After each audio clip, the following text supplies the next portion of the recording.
Good evening to everyone. It is already evening in Azerbaijan. So today I am going to talk about the history of the Safavid Empire. I would like to note that I will talk about only the formation and the golden age of the Safavid Empire. So because 40 minutes is not enough totally to explain the whole history of the Safavid Empire. So even not enough to explain this part, but I will just go slightly over it for you to understand the overall picture. So, creation. So, Safavid Empire's roots, so the dynasties, the Safavid dynasty's roots, comes from the Safaviyya Sufi order, which was created, founded by Sheikh Safi Ardabili, and he named it after his name in 1293. So Safiyeddin Ardabili was born in, let me show the map, in Ardabil. So it was right in the place, okay.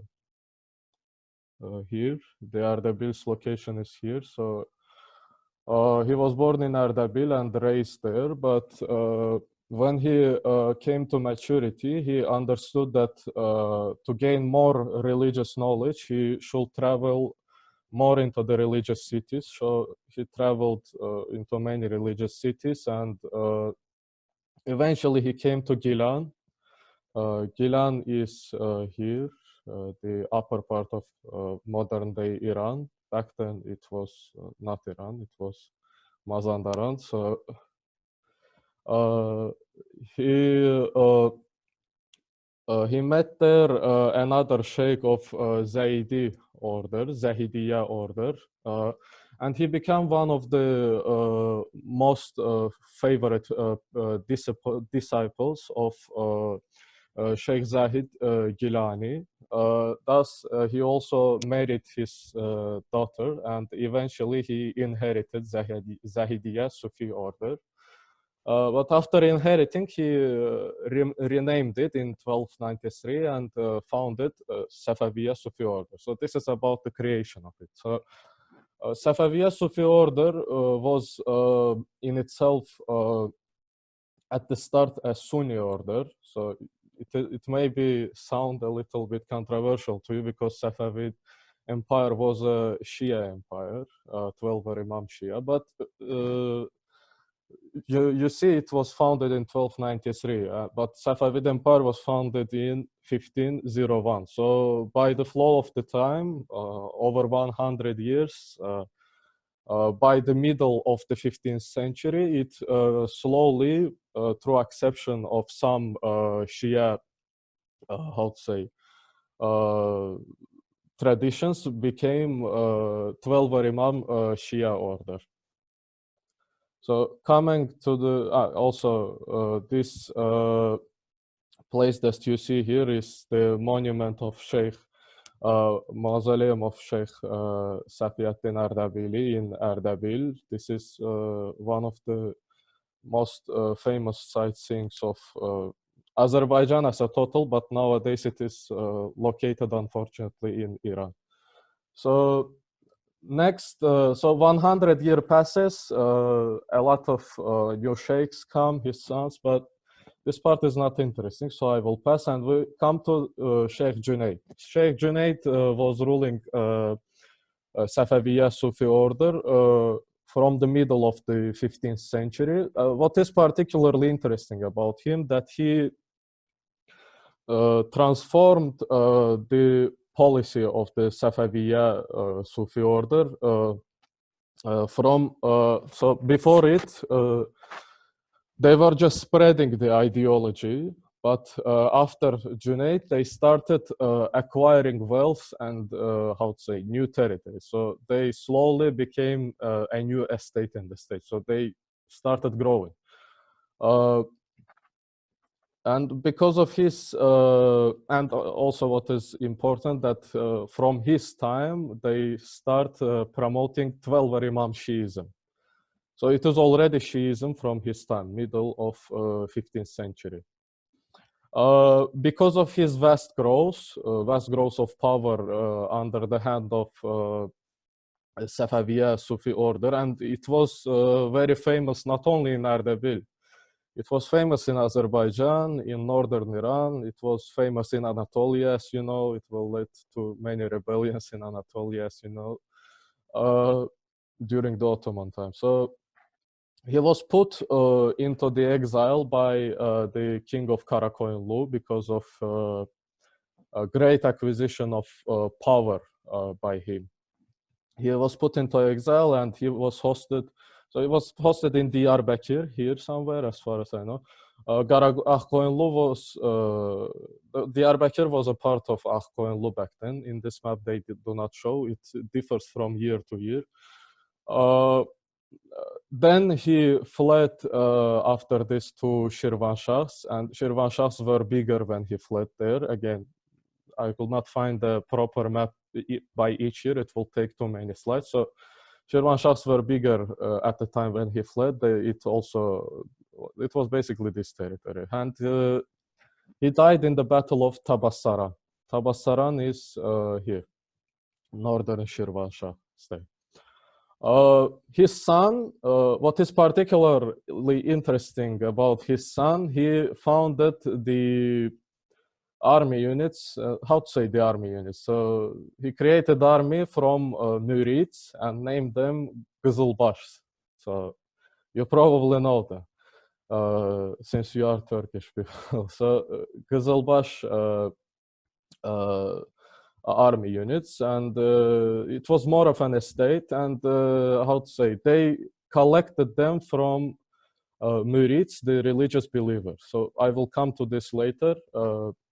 So what is particular about Sheikh Haydar either is that when he came to power, it was already Akkoyunlu, so he was back put into Ardabili by Akkoyunlu, Uzun Hasan, particularly the Sultan of Akkoyunlu. They named themselves sultans either. But he continued also the expansionist policy of his father, the Sheikh Junaid, and he also died in the battle, or another battle of Tabassaran in 1488. So what I want to say, Sheikh Junaid was married with the daughter of the king of Trebizond, the Pontus Republic, as you know, which was conquered by Fatih in 1461.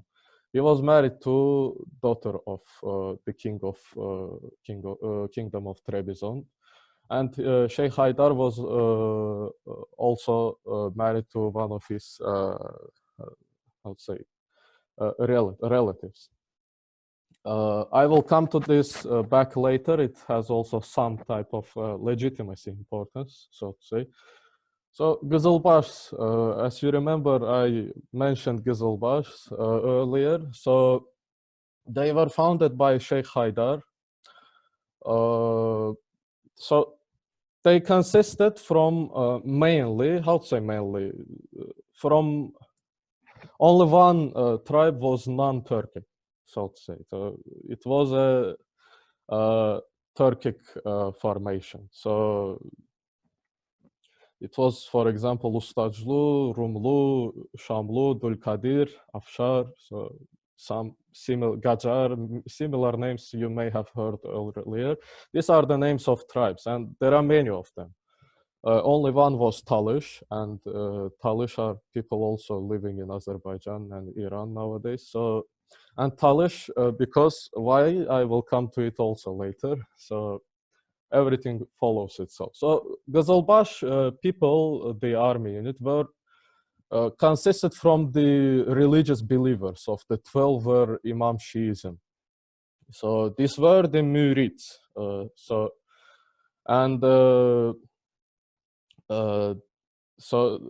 They were obedient to Murshid-e Kamil. So Murshid is the teacher from the Arabic, you know, and Kamil. So Murshid Kamil is the holy religious teacher of them, so to say. And they could not rebel against him. That is why, and since they were consisted of the religious followers, their morale and spirit was on the highest level. Like they believed that death will come whenever it is meant to come. So, I mean, if in this war it is not meant for them to die, they will not die. So that's why they did not fear, just as any Muslim warriors in the earlier times and after times. They were spread in Anatolia and Azerbaijan mainly because, again, they consisted from the mainly Oghuz tribes of Turkic people. And yeah, and they played a great role not only in the Safavid Empire, but also later in fighting in Afghanistan and Bangladesh against the British. So they will continue to play a role even after the dissolution of the Safavid Empire. So let's come to the greatest of the great in the history of Azerbaijan, Shah Ismail Khatai. Shah Ismail Khatai was born in 1484. So, and his father was killed in 1488 when he was a small child in Tabasaran. So Shah Ismail was taken into Lahijan, again to Gilan, where this everything was born again from. And in Lahijan, he was kept for nearly 12 or 10 years. And he was taught he was given many religious knowledge there. And again, his army were Murids, and they truly believed, I would say, in holiness of Shah Ismail. They did not believe that this is a real life person. They thought that this person was brought to them by Allah himself. And so you understand, basically, all of his followers were ready to die for him. And the morale was at the highest level. So in the year so at the start, so 1500, he takes 7,000 of his troops. So he had 7,000 Murids come to him, and he was only 12 back then. So he goes to Shirvanshah and how to say, invades Shirvanshah and how to say, retaliates his the killing of his father. So he invades Shirvanshah. Let me show here. He invades this part at the start. But he gives them suzerainty. Then he invades in the Battle of Jabana Baku and takes Baku was the capital of Shirvanshah. He takes all the wealth of Shirvanshah, all money and everything, to continue his later wars. After this, he attacks the Georgian kingdoms because it was type of jihad, and Qizilbash always attacked Georgia because they were only Christians except Armenians. Armenians back then didn't live in Caucasus; they lived mainly in this part. I think you know. They invaded Georgia and vassalized Georgia either, so Kartli-Kakheti kingdoms. And after it, in 1501, when he was already 13, he marches to Tabriz. So Tabriz is historical capital of Azerbaijan. Whoever controls Tabriz controls whole Azerbaijan. Azerbaijan was considered as this back then. The historical Azerbaijan's territory are this. He marched to Tabriz and defeated the already almost dissolved Sultanate of Akkoyunlu. And in 1502, in July, he declares himself as Shah of Azerbaijan. Again, it shows that Safavid Empire was a Turkic Empire, not a Persian Empire. It is a very essentialist and Eurocentric view that Safavid Empire was Persian. It was not Persian. So Shah Ismail Safavid was the first person in the history, in the whole history, I would say, that declared Azerbaijani dialect of Turkic language as a state language. So how to say state language? It was the language of Sarai, and whatever is the language of Sarai is the state language, basically. So he was, apart from being a great Shah, he was also a great poet of Azerbaijan, Azerbaijani language. He developed great Azerbaijani literature. You can read Bahariye, if you want, Bahariye. And he founded new dynasty, Safavid dynasty. So after he declared himself the Shah of Azerbaijan, so in 10 years, he continued to occupy all of the territories surrounding Azerbaijan. So Iraq, this part was not a part of Ottomans back then. It was, I think, it was Akkoyunlu, yes, again, it was also part of Akkoyunlu. He conquers Akkoyunlu, Iraq, some parts of Syria, then totally Iran. And these parts were the Shaybani Uzbek Sultanate's territories. He conquers them either.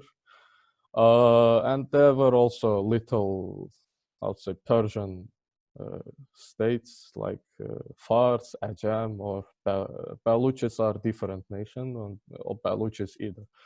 So you understand. So in 1510, he transforms the Safavid Shahdom into empire and defeats Uzbeks in Merv. It was the time when he was helping the Babur Shah of Mughal Empire. But this is a totally, the Mughal Empire, the friendship of Mughal and Safavid Empire is a totally another story, and it requires a lot more time to explain. So what is particularly important, since this course is also meant to make you prepared for the crisis simulations in the future, what you should know particularly, as I have mentioned, the army of Shah Ismail consisted of religious people, and its morale was on the heights. They were ready to die. All of them were ready to die for him. And that is why in the Battle of Merv, only 17,000 of Safavid troops defeated 28,000 of Uzbek troops. So this should some type of show you the coefficiency, to what extent the discipline and morale of this army was high. And it was not for the first time when Shah Ismail Khatai defeated larger armies than himself. He defeated Shirvanshahs. Shirvanshahs had more than 10,000 army. He defeated them with 7,000 army and continued defeating Georgians back then. So you should understand that when you make the ratio of soldiers in the Middle East against Safavids, it's not 1-to-1, it is 1.8-to-1, something like this. So they were really on high discipline and morale. Apart from, so the thing that leads to the, how to say, formation of the final formation of at the time of Shah Ismail of the borders with the Ottomans as set borders was the Chalderan battle, as you all know. Safavid Empire back then didn't have gunpowder empire, although gunpowder, so it did not have muskets, although it's named one of gunpowder empires. It acquires it later, but back then it did not have. And although Ottoman side gives more casualties, so they lose more troops, they win the Chalderan battle. Chalderan is here. They win the Chalderan battle and get these Anatolian territories. So Iraq is still Safavid territory back then. So I think this is what you should know about Shah Ismail Khatai. And Khatai means the one who made a mistake. This is the name that he used in his as his poet name. He used this while writing in Azerbaijani for Azerbaijani literature. So the next Shah is Shah Tahmasib. You call it Tahmasp. Shah Tahmasib was relatively stable Shah. He was not weak, neither he was powerful. So he did not have that great authority that Shah Ismail had. Then this is probably why Ottomans didn't attack further Safavids during Shah Ismail's time, because although they lost and didn't have gunpowder, they were really ready to die for Shah Ismail, and they could resist the Ottoman army. And when it comes to the Shah Tahmasib, he was not that powerful, and this is the Shah that faced the attacks of Suleiman the Magnificent mainly. So, and the invasion of Iraq, you all know it probably. So he was the longest ruling Shah of the Safavid Empire. He stabilized the state. He basically could find the perfect ratio in fighting against the Qizilbash tribes, because Ustajlu and Rumlu revolted against him, but he suppressed them. So he started introducing new elements into the government, because it was an empire. Empire cannot be ruled only by one nation. It started diversifying. So some Caucasian tribes started also taking part in the empire's ruling policy. So how to say, it was one of the most brilliant periods of the Azerbaijani Turkic language and literature. So he gave particular importance to the development of science and literature, Azerbaijani literature particularly. And as you all know, he also gave fugitive to son of Sultan Süleyman, Bayezid. And also he gave fugitive to Shah of Mughal Empire, Humayun, and later helped him to advance in India. So what is particularly known to his time is that the endless war with Ottomans. And so this is the time when we lost Iraq to Ottomans, and in 1555, with Treaty of Amasya, half of Georgia, this half, so this modern border of Turkey and Iraq was set down. So this is the border that didn't change in 500 years. So you should know. Muhammad Khudabande and Interregnum. After the death of Tahmasib, as I have said, Tahmasib was not a powerful, but he was neither a weak Shah. He could find the balance between the Qizilbash tribes. So when he died, his son, second Ismail, came. So I'm sorry to say, but this person was really weak. Like, he could not think reasonably. Like, he came to Divan of the, so he became Shah and came to Divan, and he started openly propagating Sunni Islam. So you can imagine the state, which was founded on the Shia ideology, was now enforced by Ismail II, so the son of Tahmasib, to become Sunni. Of course, he was poisoned, and they killed him. So he also put Sunni ulema to the state. So he was poisoned. The logical continuation of the story. How to say, the interregnum started the fight for the who will be Shah. So it Khudabande basically won, and Khudabande was the only strong candidate back then. He was not strong, he was the second weakest, I would say. He was also not strong. He was, I think he could not see, and he was a very weak person. Not only in ruling, but also personally, he was a very weak person. And after the civil war, you know that people who help you will always demand more from you because they have helped you. So Qizilbash tribes were overpowered. So, and since they all started revolting, both Uzbeks and Ottomans attacked Safavid. So Uzbeks gained Khorasan, Herat, Mashhad, and the Ottomans occupied whole Azerbaijan. So the heartland of the empire was occupied. So you can understand like the greatest loss to the Safavid Empire. So I forgot to say, during the Tahmasib's time, the capital was moved from Tabriz to Qazvin. And this time, since Qazvin was also occupied, it was moved to, I will come to it. So the state was occupied, and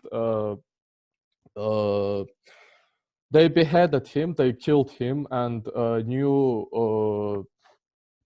Shah came to the throne. Shah Abbas the Great, the second greatest Shah of Safavids, I would say. He signed the Treaty of Istanbul to stop the wars with Ottomans, and he started making great reforms in the state. So he knew that state was like almost destroyed, and he understood that if there will be no reforms, the state will be dissolved, basically. So he made past military, tax, and administrative reforms. The most influential one is military reform.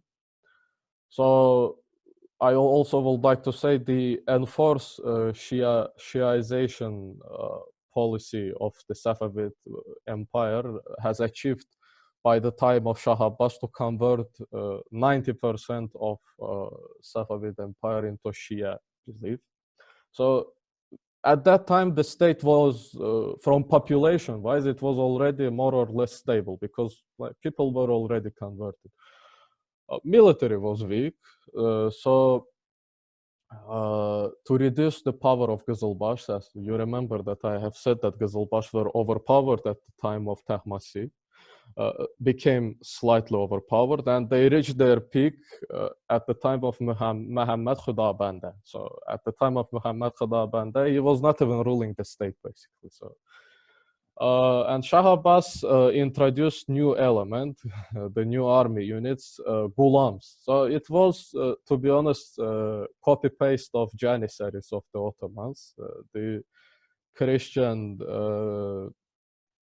little Christian boys were collected from Georgia, Circassia, and other Christian parts of the empire and converted to Islam and gained high statuses in the government of Safavid Empire. So one of them is, for example, the vizier of Shah Abbas, who was Allah Verdi Khan. Allah Verdi Khan was Georgian, but he was renamed to Allah Verdi after he converted to Islam. At this time, we see the first Safavid embassy to Europe. So this was Hussein Gulu Khan, the first ambassador of the Safavid Empire to Europe, and after him, Mehdi Gulu Khan. So it was in 1599 to 1602. 15 countries were traveled by these ambassadors. And as you know, the capital of the Safavid Empire was invaded. Thus, they moved the capital to Isfahan. And you can see here in the picture, they have built the great Nakshe Jahan square in Isfahan to show the power of the empire, just like as any great empire does. So he also calls the English adventurers Robert and Anthony Shirley to reform the army, and he gained a great amount of gunpowder at that time. With this reform of army, he was able to conquer Herat, Mashhad, Khorasan again from Uzbeks, Azerbaijan, Georgia, Iraq from the Ottomans, even Iraq from the Ottomans, and conquered Kandahar from Mughals and Hormuz from Portuguese. So, Rüzgar, can you hear me?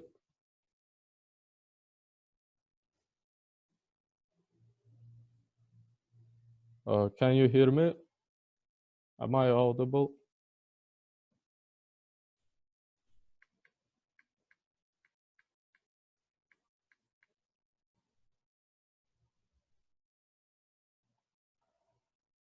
Okay.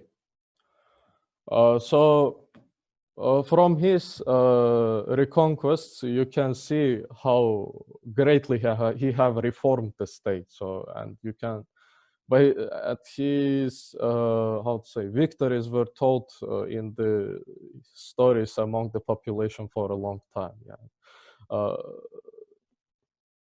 I don't know how it is in Turkish. In Azerbaijani, nağıl, so the stories which we tell to children are, most of them are also about Shah Abbas.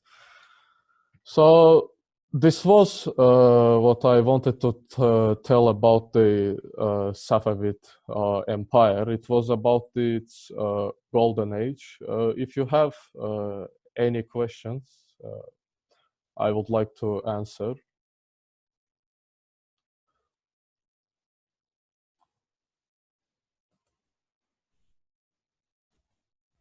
Do you have any questions?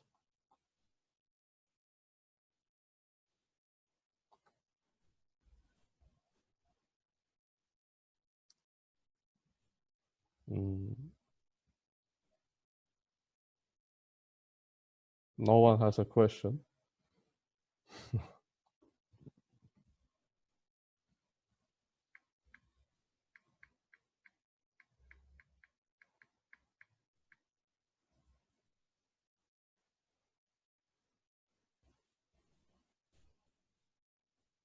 Okay.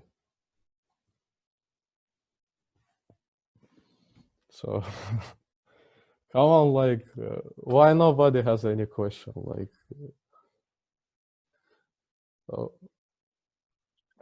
Hello. yes, Uh, yes. Actually, I didn't know these things about the Safavid Empire. I thought they were Persians. Mm-hmm. So thank you for informing me. Yeah. But I don't understand this thing. The thing is, why are the Safavids always backstabbing the Ottomans in history? Or they taught like that in the So, Turkish history lessons. yeah, They say the Ismail Shah is a yeah. bad person I know, and stuff. I saw it in your books. Yeah, they described him as a backstab. So it is actually very wrong to portray any of them as backstabbers. For example, in Iranian books, they portray Selim as a backstabber. Turkish books portray Ismail as a backstabber. Azerbaijani books, which is most correct, write that two Turkic empires fought one of the most bloody battles in the history against each other, which was a shame for them. So what is important here, you should, brother is a brother, but when it comes to realpolitik, so I think you know it, that Ottomans were the most powerful state in the world, basically, at that time. It is the time of Selim and Suleiman the Magnificent, yes? And Safavids were almost the second most powerful. And since they were both bordering each other, it was inevitable that they would fight a war against each other.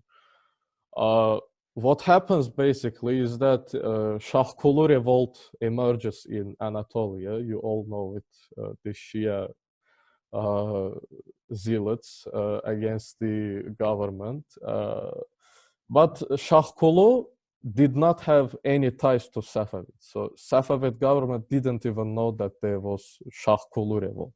Yes, they were spreading the ideology to Iran, Azerbaijan, So whole Middle East, basically, Anatolia, Iraq, Syria, but they didn't know that there was a Shah Kulu revolt. And when it comes to who attacked whom, officially Salim attacked the Safavid Empire, officially, because Safavids knew that they will lose this war, but Ismail was very courageous. In Turkish history lessons, Yeah. they teach like that we need to go. Safavid Empire can just backstab us and invade Anatolia and stuff. Yeah, They teach us like that. Yeah, I know that is actually very wrong. Like even şimdi Türkçe de diyebilirim. Sizin profesörler var. Turfan Gündüz, Murat Bardakçı. Bunlar zaten kendileri çoğu zaman diyorlar ki Türk kitaplarında, yani Türkiye'nin eğitim kitaplarında, tarihte bu olay çok yanlış anlatılıyor. Çünkü ikisi de Türk imparatorluğu. Ancak burada böyle bir şey var ki bu ikisi de dünyanın en güçlü imparatorluklarıydı. Ve o zaman Türk diye bir anlayış yoktu. O zaman herkes kendi dini inancıyla, yani hangi tarikata veya Sünni mi Şii mi neye bağlıysa onunla yani hareket ediyordu. O yüzden bunlar Şii olunca, onlar da Sünni olunca ve İkisi de en güçlü olunca zaten harpin çıkması kaçınılmazdı. Yani burada hiç de Evet, tabii ki de. yani hiç kimseyi arkasından bıçaklamadı. Yani bunu bence yani hiç kimse birbirine hakaret falan atmamalı. Yani nasıl ki Osmanlı Dulkadirlileri, ne bileyim, tüm o beylikleri bir işgal ede büyük bir Türk İmparatorluğu kurdu. Orada yazmıyorlar ki işte Dulkaderliler bizi arkadan bıçakladılar falan. Öyle değil mi? Aynı şey de bu işte, yani iki tane Türk İmparatorluğu birbiriyle muharebe yapar. Biz zaten Aynen. hatta şerefle buna yanaşabiliriz ki o kadar güçlüydük ki o zaman. Bize hiç kimse karşı gelemiyordu. Biz kendi kendimize karşı attık. O sütuna gelmiştik ki hiç kimse bize karşı koyamıyordu ki en güçlüler biz olduğumuz yüzünden birbirimize karşı işte böyle olaylar. Yani Yani umarım Şii ve Sünnilik. evet, yani bu Türklük zaten kendimizi anlama 20. asırda geliyor. Yani mesela Anadolu'da Atatürk ile geliyor. Azerbaycan'da da bu Məhəmməd Əmin Rəsulzadə ile geliyor. Yani bu milliyetçilik denilen bir kavram işte o zamanlarda geliyor. Yani ondan önce her şey dinleydi. Yani hatta Osmanlı'da bile millet sistemi vardı. Öyle değil mi? Yani millet dediğiniz Müslümandı ve Ortodoks falan filan, işte dinine göre millet ayrılıyor. Öyle değil mi? Evet. Ben Evet. bildiğim yani o zamanlar hiç kimse bilmiyordu ki bu Türk, bu Türk mü, bu Fars mı, bu ne mi? Bu işte İslam devletleriydi, bu Şia'ydı, bu da Sünni. Yani işte en güçlü oldukları yüzünden de birbirine karşı harp etmişler. Ders için teşekkürler. Tamam.